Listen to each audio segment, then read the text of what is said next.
Good morning students. पिछले lecture में हमने संसदात्मक एवं अध्यक्षात्मक शासन को समझने का प्रयास किया था। आज का हमारा टॉपिक है एकात्मक एवं संघात्मक शासन, यूनिटरी एंड फेडरल गवर्नमेंट।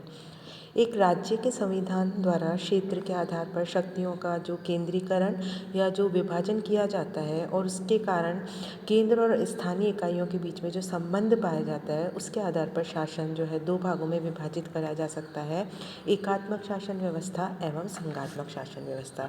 यानी केंद्र और राज्य के मध्य संविधान के द्वारा जो शक्तियों का विभाजन किया जाता है, उसके आधार पर हम शासन को दो भागों में विभाजित कर सकते हैं, एकात्मक शासन व्यवस्था और संघात्मक शासन व्यवस्था। आज हम एकात्मक शासन यानी यूनिटरी गवर्नमेंट को समझने की कोशिश करेंगे। एकात्मक शासन जो है वो वह होता है जिसके अंतर्गत संविधान के द्वारा शासन की संपूर्ण शक्ति जो है वो केंद्रीय सरकार में निहित कर दी जाती है और स्थानीय सरकारों का अस्तित्व जो एवं शक्तियाँ जो है वो केंद्रीय सरकार की इच्छा पर निर्भर करती है। डाइसी जो है उनके अनुसार एक केंद्रीय शक्ति के द्वारा सर्वोच्च सत्ता का प्रयोग किया जाना ही एकात्मक शासन प्रणाली है। गार्डनर जो है उन्होंने कहा कि यह वह शासन प्रणाली है जिसमें संविधान केंद्रीय शासन के एक अथवा एक से अधिक अंगों की पूरी शक्ति प्रदान करता है और इन्हीं से स्थानीय सरकारों को अपनी सारी शक्ति एवं अस्तित्व प्राप्त होता है। यानी ये जो परिभाषा है इससे ये स्पष्ट है कि एकात्मक शासन में केंद्र और जो राज्य है इनमें शक्तियों का विभाजन किया जाता है, परंतु सारी शक्तियों का विभाजन नहीं होता है और सारी शक्तियाँ जो हैं वो केंद्र के पास होती हैं। अगर हम एकात्मक शासन की विशेषताएं, कैरेक्टरिस्टिक्स को समझें तो सबसे पहला है कि संविधान द्वारा शक्तियों का विभाजन नहीं। एकात्मक शासन की सबसे इम्पॉर्टेंट जो विशेषता है वो ये है कि एकात्मक शासन में संविधान के अनुसार संपूर्ण राजनीतिक शक्ति केंद्र सरकार में निहित होती है। केंद्र और इकाइयों की सरकार में उसका विभाजन नहीं किया जाता और केंद्रीय सरकार यानी सेंट्रल गवर्नमेंट जो है वो संपूर्ण देश में सभी विषयों में सुप्रीम होती है और इस सरकार के द्वारा प्रत्येक प्रकार का कार्य जो है वो किया जाता है। दूसरा जो विशेषता है एकात्मक शासन की वो है स्थानीय सरकारों के केंद्र पर निर्भरता।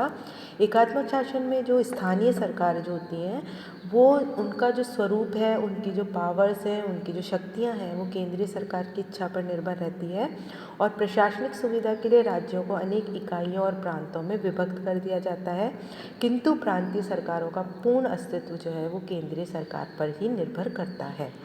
सिंगल सिटीजनशिप, इकहरी नागरिकता इसका अगली विशेषता है एकात्मक शासन व्यवस्था की। एकात्मक शासन प्रणाली में राज्यों में इकहरी नागरिकता पाई जाती है। इकहरी नागरिकता तात्पर्य है कि एक ही देश की नागरिकता होती है, राज्य की नागरिकता नहीं पाई जाती। एकात्मक शासन व्यवस्था के यदि हम गुण की बात करें तो इसमें सबसे पहला है प्रशासन में एकता रहती है। एकात्मक शासन में एक ही प्रकार के कानून होते हैं, सभी कानूनों का निर्माण जो है केंद्रीय सरकार के द्वारा किया जाता है, उन्हीं के द्वारा उसको कार्य रूप दिया जाता है और इससे क्या होता है कि प्रशासन में एकरूपता बनी रहती है। प्रशासन में एकरूपता के साथ साथ जो भी पॉलिसीज रिलेटेड जो भी चीज़ें हैं उनमें भी एकरूपता बनी रहती है और इसके कारण जो है राज्य की उन्नति और जो प्रशासन है उसके लिए प्रशासन में एकरूपता जो है वो पाई जाती है। प्रशासनिक शक्ति संपन्नता इसका दूसरा गुण है। केंद्रीय शासन के हाथ में संपूर्ण शक्ति निहित होने के कारण केंद्रीय सरकार जनता के हित को दृष्टि में रखकर सभी विषय जो है वो दृढ़ता के साथ बना सकती है। इस शासन में शक्ति का केंद्रीकरण होने के कारण प्रशासन का संपूर्ण उत्तरदायित्व जो है वो केंद्रीय सरकार का ही होता है और केंद्रीय सरकार के सबल होने और उत्तरदायित्व के निश्चित होने के कारण प्रशासन में जो है वो कुशलता आ जाती है। संकट काल के लिए उपयुक्त है ये। संकट काल में हमें शीघ्र निर्णय लेने और उनको शीघ्र रूप से कार्य रूप में परिणत करने की आवश्यकता होती है। तो एकात्मक शासन व्यवस्था में जो है निर्णय जो है वो शीघ्रता से लिए जाते हैं, जो किसी भी शासन व्यवस्था के लिए अच्छी बात है, सही है। राष्ट्रीय एकता के लिए सही है एकात्मक शासन व्यवस्था, क्योंकि संपूर्ण देश के लिए एक से कानून होते हैं, एक ही प्रकार के कानून, उन कानूनों को उनको कार्य रूप में परिणत करने की व्यवस्था होती है, एक ही प्रकार की न्याय व्यवस्था होती है। तो जो सभी देशवासी हैं उनको एक सी परिस्थितियों में रहने के कारण उनमें राष्ट्रीयता के बंधन जो है वो बहुत अधिक दृढ़ हो जाते हैं। कम खर्चीली होती है क्योंकि दोहरी कर्मचारी की नियुक्ति करने की आवश्यकता नहीं होती कि एक केंद्रीय स्तर पर होगा, एक प्रांतीय स्तर पर होगा।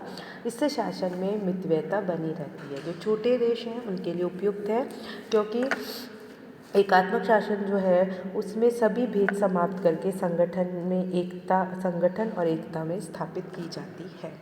अगर हम एकात्मक शासन व्यवस्था के दोष देखें तो एकात्मक शासन व्यवस्था का सबसे पहला दोष है कि केंद्रीय सरकार के निरंकुश होने का भय रहता है।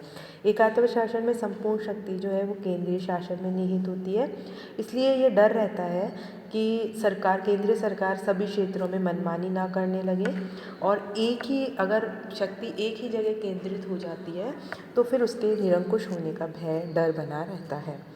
दूसरा है राजनीतिक चेतना जागृत करने में असमर्थ। जो भी डेमोक्रेसी है उसकी जो सफलता है वो नागरिकों की राजनीतिक चेतना पॉलिटिकल कॉन्शियस पर निर्भर करती है और ये राजनीतिक चेतना एकात्मक शासन में ठीक तरह से उत्पन्न नहीं होती क्योंकि जो जनता जो है वो सार्वजनिक कार्यों में रुचि लेने, सरकार में हाथ बटाने का उनको पूर्ण अवसर नहीं मिलता, इसलिए उनकी रुचि भी कम हो जाती है और इससे उनका राजनीतिक प्रशिक्षण जो है वो भी कम होता है। अकुशल प्रशासन इसकी एक और दोष है एकात्मक शासन व्यवस्था का। एकात्मक शासन में संपूर्ण शक्ति क्योंकि केंद्रीय सरकार में निहित होती है तो किसी राज्य विशेष में एक विशेष स्थान में क्या आवश्यकता है ये केंद्र सरकार अच्छे से नहीं समझ पाती, तो इसके लिए जो है ये शासन जो है वो अकुशल शासन भी कहा जाता है। नौकरशाही का शासन है। एकात्मक शासन में जनता का सभी स्तरों पर सक्रिय रूप में भाग लेने का अवसर नहीं मिलता, इसलिए सारी शक्ति जो है वो ब्यूरोक्रेसी के हाथ में आ जाती है और ब्यूरोक्रेसी जो है वो स्वेच्छाचारी शासन में स्थापित हो जाता है। विविधता वाले देशों के राज्यों के लिए अनुपयुक्त है। छोटे राज्यों के लिए एकात्मक शासन जो है वो ठीक है, लेकिन जहाँ क्षेत्रफल बड़ा है, जनसंख्या ज़्यादा है, जहाँ पे अलग अलग भाषा, नस्ल, धर्म और संस्कृति वाली विविधताएं हैं, वहाँ पे एकात्मक शासन के आधार पर कार्य नहीं किया जा सकता। इन विविधता वाले राज्यों के लिए संघात्मक शासन प्रणाली ही उपयुक्त है। स्थानीय संस्थाओं के कार्य में बाधा। स्थानीय संस्थाओं की सफलता के लिए संस्थाओं के पास शक्ति और आय के स्वतंत्र स्रोत होने चाहिए, लेकिन एकात्मक शासन व्यवस्था में स्थानीय सरकारें होती तो हैं लेकिन वे केंद्रीय सरकार का नियंत्रण बहुत अधिक होने के कारण ये संस्थाएं ठीक प्रकार से कार्य नहीं कर पाती। तो एकात्मक शासन व्यवस्था के ये दोष हैं। तो आज हमने एकात्मक शासन व्यवस्था को समझने का प्रयास किया, उसके अर्थ को जाना, उसके गुण और दोष को समझने का प्रयास किया। कल जो हमारा टॉपिक होगा वो होगा संघात्मक शासन व्यवस्था, federal government. Thank you so much.